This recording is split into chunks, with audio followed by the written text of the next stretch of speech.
The Department of Education suddenly closed 5 daycare centers last month, blaming poor enrollment, then had to reverse the decision in the face of massive backlash from parents and officials. The city reached lease agreements to keep the city-funded centers in Brooklyn and Queens open for 1 more year, but the long-term future of the centers and their 300 children is still up in the air. While this temporary extension provides some relief, it does not address larger issues that led to the situation in the first place, Chair Rita Joseph said at a City Council oversight hearing Thursday. Angry parents and daycare administrators slammed the DOE as a running joke for the sudden closure and turnaround at Nuestros Niños in Williamsburg, All My Children in South Jamaica, the Grand Street Settlements Bushwick Family Center, Friends of Crown Heights, and the Fort Greene Council.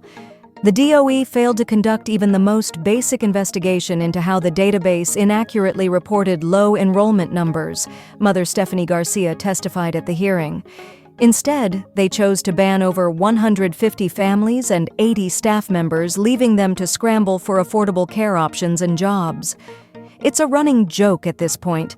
How can you trust an agency that is this disorganized to make the best decisions for our children? Garcia said. Nuestros Niños Administrator Ingrid Matias Chungata cried at points during the hearing, describing the stress she has been under since the sudden closures. With less than 24 hours notice before families were sent to register their children for the next school year on the school portal, we were blindsided with the news that our lease would not be renewed, Chungata said.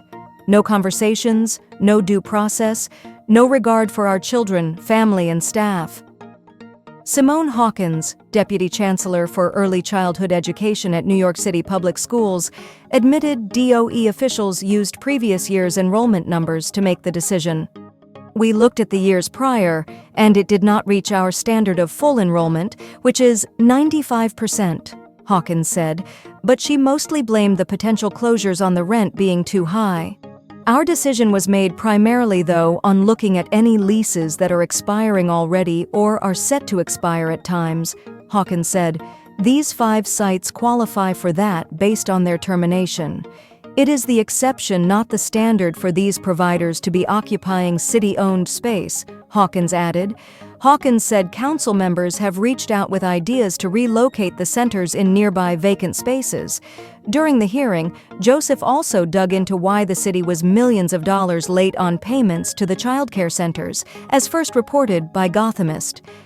Chungata said the center she runs burned through 52 years of savings to make up for the DOE's slow payment disbursement process. It's like we're giving the city of New York a free loan, Chungata said. Hawkins blamed the late payments on a switchover to a new payment processing system.